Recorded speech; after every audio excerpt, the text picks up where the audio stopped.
All right, let's do this thing. Smackdown review. Man, I gotta say it has been a long day, so probably doing this review late at night, anyways. But what do I have to say about Smackdown? Listen, I've been trying to fix and install a dryer all day. It's taking a lot of work, taking a lot of lifting, and being around people to fix it and watching. Had to have the mask, virus and social distancing. So I've been like this throughout half the day. So I just don't even feel like taking off the mask, and we're just gonna do a review of this show any freaking way. Why? Cause still got dental work being done also, which really affects my mouth, and I don't really want to let a lot of air in right now. Okay, it's taking me a long time to get back to the dentist, so I still gotta be careful, cause when you let a lot of air in, that shit kind of hurts. All right, but let's go into SmackDown tonight. We do kick it off with Michael Cole, who introduced Matt Riddle after beating AJ Styles a couple weeks ago on SmackDown. Michael Cole called out Matt Riddle. Matt Riddle pretty much talked about how he was being called up from NXT, and now how the results of a lot of from a lot of his work and a lot of his dreams and whatnot, that he respects AJ Styles, but he thinks that he likes AJ Styles more than Styles likes himself, basically. And talked about how he celebrated with everybody when he beat AJ Styles, and when AJ Styles punched him, he had an out-of-body experience, which that was pretty funny, which, of course, he goes into bro most of the time. He said a lot of word bro. It's almost like you have to be high watching a Matt Riddle promo sometime. But as Matt Riddle did talk about AJ Styles, Cole asked him, why you don't wear any shoes on? Why do you wrestle in bare feet? So Matt Riddle, I guess, went to this whole story of how he went on vacation with his family years ago in Wisconsin, and I guess it was cold outside, it was snow, and they were at this indoor pool and whatnot, and I guess Riddle went in and out the pool. Basically, he was in the inside, and he was in the outside, and he had no shoes on, so he ended up with frostbite then on his feet. I guess his mom took him to the doctor, and they were almost going to amputate his feet also, but since he almost had that going, they say that's why he does not wear shoes. He doesn't want to put them on because it gets a burning sensation every time he wears them. So he doesn't wear shoes anywhere. If it's either a bar mitzvah or a wedding or anywhere, he feels like he doesn't need to wear shoes, and that he can't feel anything with his feet, but his feet allow him to feel everything. So I guess that's the story to why Matt Riddle doesn't wear shoes in the ring. I just thought because he's an MMA fighter before he even went into wrestling. But maybe that is the truth, all I know. But I guess we have to have a backstory to why Matt Riddle does not wear shoes, because of frostbite. But next thing you know, the king of waiters himself, Corbin, comes out, which I feel like this is Matt Riddle's next feud for some reason. Just like Corbin's probably going to be facing The Undertaker soon in a match, since he called him all out last week. I guess this may be Matt Riddle's first feud against Corbin. Possibly. I don't need to see it, but could be. But Corbin came out and pretty much questioned, who goes to Wisconsin on vacation. And pretty much Corbin called out Riddle and how you all beat him up last week. All those guys, he got hit with those finishers from him to, the New Day and Strowman and whatnot. And talked about you could save everyone from simply saying that he doesn't wear shoes, instead of going on this story and whatnot. And pretty much told Cole, why did you give this guy airtime, told him to get out the ring, and that, Riddle, all this disrespect he has, and he say he doesn't like Riddle, but he doesn't want him here. Corbin pretty much said that he'll make Riddle pay for every second he's out here, and Corbin pretty much said he should slap him around, put him in his place. Riddle took off his hat and said, let's go, bro. And Corbin says, oh, no, you're not going to get a match against me right now, okay? He ended up bringing John Morrison out, which it was John Morrison going against Matt Riddle then, and Corbin was on commentary. This is a great match. I enjoyed this a lot. This is probably the best I've seen Morrison look like in a while as a single star, and just his tag thing with The Miz and whatnot.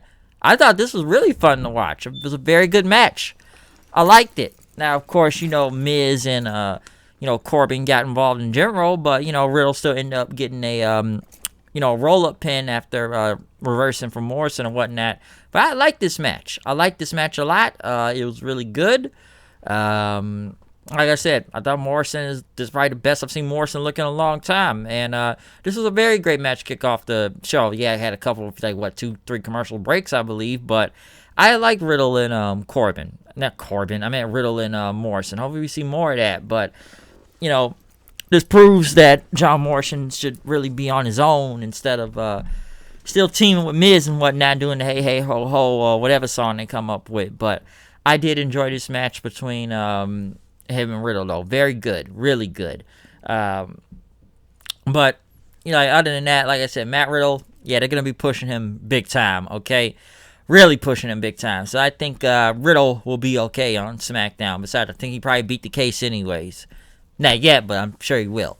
But moving on, though, after Riddle did get out of Dodge, though, next, AJ Styles attacked him from behind. But right after Drew Gulak came out and attacked him, he came out and attacked him then during, I guess, the beatdown, which after commercial we did get a match from AJ Styles and Drew Gulak for the Intercontinental Championship. They had Daniel Bryan on Zoom pretty much watching the match and speaking on, why Bryan chose Gulak as his coach and everything. So we got to speak to Bryan several times, but this was still a very good match between AJ and Gulak.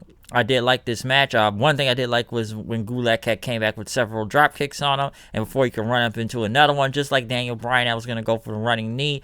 AJ caught him, hit him with the Styles Clash, picked him up, hit him with the phenomenal forearm, and AJ still retained the Intercontinental Championship. Very good match, very technical. I did like this a lot, so it was really good. I did like this with Gulak. Got a good reaction.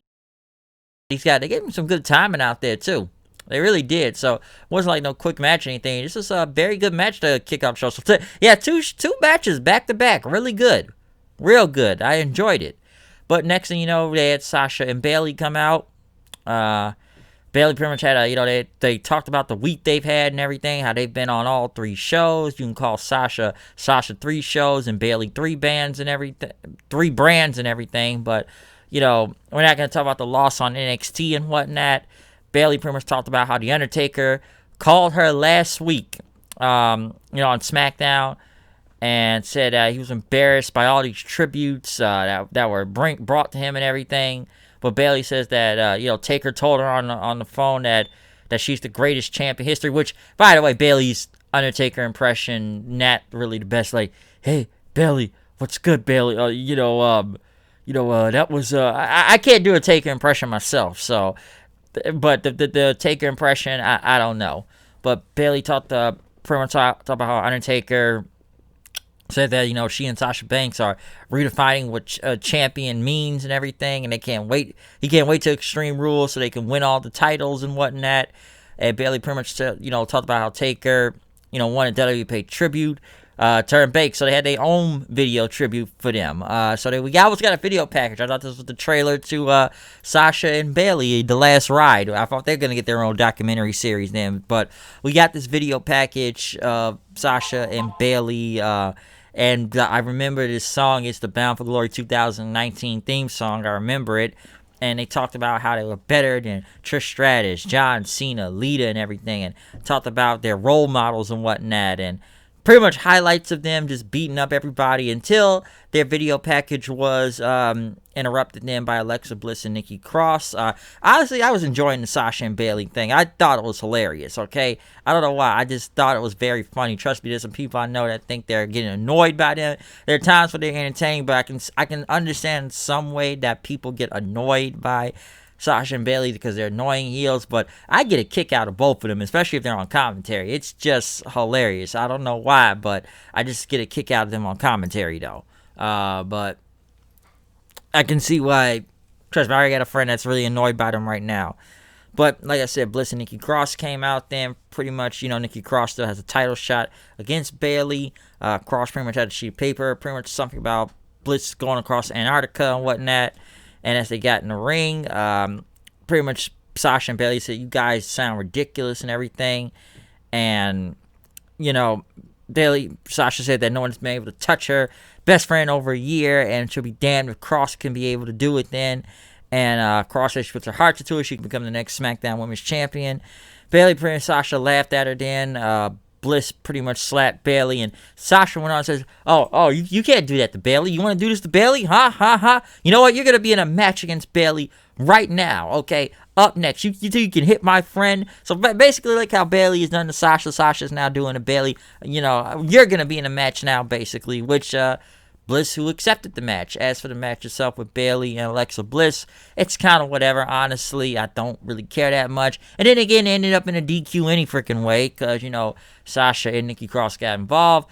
Bayley yelling at Nikki Cross. Nikki Cross ended up hitting her with a forearm and attacking her in the ring, which they had to pull her off then as Sasha and Bayley got out of Dodge. Okay, so, you know, this whole thing, like I said, the Sasha Bayley thing and the video package, you know, talking to Taker and everything, I thought it was funny, okay? I thought it was pretty funny out there, and a little video package or whatnot. The match with Bliss and Bayley, it's whatever, honestly. I don't really give a shit that much, so it's kind of whatever, but, yeah, we got to build an Extreme Rules somehow. And then we did move into a video package then next for Extreme Rules with Braun Strowman and Bray Wyatt for this swamp fight they're going to have. Basically, it was a video package of, you know, this horror show, they keep calling it, the horror show of, you know, Bray Wyatt and Strowman's past and everything of what they've done. And, you know, it's just taking highlights from last week's promo and whatnot. So, you know, so odd. Next week, they're going to play the whole Strowman and Wyatt match for Money in the Bank. Why do we need to see this on TV again? Okay, I don't understand that. Boneyard match was kind of one thing because they had something to promote last week, and I know they got a pay-per-view to promote, but do I need to see a match from a pay-per-view from, like, what, maybe, how many months ago? Is that 2 months ago at this point? So, why do I need to see it again? Why? I don't know. But, right after that, Biggie, not Biggie, but New Day came out. I still enjoyed them throwing their jackets at Corey Graves, which we got a match with Kofi Kingston versus Shinsuke Nakamura. Good match. Enjoyed it. Enjoyed it a lot. Kingston, you know, hitting the SOS, but Nakamura pretty much trying to put him in a sleeper hole. Nakamura raking Kofi across the face then, hitting him with the Kinshasa then, getting the pin. So, not a bad match, but right after Cesaro came out, Cesaro had a table pulled out in the ring, but Big E was able to stop it. So, next week, the tag titles will be on the line, except they're not going to put it on pay-per-view. But, yes, it will be the belts on the line next week. Why not wait to Extreme Rules? I have zero clue. But I think it should be a very good match, though, okay, for the, like I said, tag team titles and whatnot. But in the end, I don't know why this was the main event of the show. So we had like a bar out there, which I'm sure the bars are closed in Florida anyways, but we had a bartender, a whole bunch of, you know, liquor and everything, almost like it was just, I don't know, man, what are we doing? Are we setting up a bar rescue or something on SmackDown? I'm waiting for John Taffer to come out and talk about how bad this bar is. But Jeff Hardy came out pretty much calling out Sheamus then, and Sheamus wasn't even there. He was on the big screen at home, I guess, having a drink and whatnot, and that Jeff is, Jeff Hardy's been moping around since that loss, and you need to pick me up and everything. And, you know, Hardy's lying to himself, if you can't bear it anymore, I know you need that drink. And Sheamus says, I got the solution to all your problems and everything. And, you know, he does a whole bunch of bottle of booze, right? We're going to have a proper toast and whatnot. But, you know, Jeff, I don't know, he pretty much took a shot at him again. You know, how about him passing out? You know, his wife kid's gonna cry. Sheamus said that drink in his hand right there, you know, you'll never walk alone, man. And you can say you're a beautiful junkie. Sheamus says you're one of the worst people or the sickest people he's ever met. And you think this is funny. You want to mock my struggles and everything on a day-to-day basis. You think this is funny to you. And Sheamus says, listen, I'm only here to help you, okay? I know you want this, all right? So the bartender poured Jeff Hardy a drink then and handed it to him. Sheamus, you know, told him, like, you know, you don't got to be pretending to be strong for people. Just take that drink, all right? Follow your instincts. And Hardy says, you know what? What's the worst that could happen? So Jeff ended up throwing the drink into the bartender, and then he took a bottle and smacked it across his head, knocking him on the ground. Swanton bombed in right after as the segment ended. Why is this the end of this entire show? I have zero freaking clue, okay? Did I need to see this end of this show? No.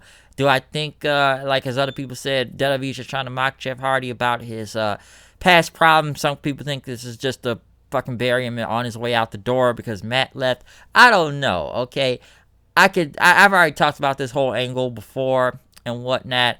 using realism and everything, which I feel like it worked to the sense, but I'm still trying to wonder, where's this feud going now at this point? How long are we going to keep doing this Jeff Hardy and Sheamus feud? I really want to know now at this point, because it's starting to drag on a little, and like I said, some people don't think it's a very good idea just to mock Jeff's past issues with, alcohol and whatnot, and the problems he's had and whatnot. There's I don't know, there's an extent to these things. I think I've spoken on it in past videos, but it gives some realism, but some people don't understand why they mocking Jeff's illnesses, or it's just WWE trying to fuck with him. I don't know. I just don't need to see this feud anymore. It's gone its course. It's gone on long enough.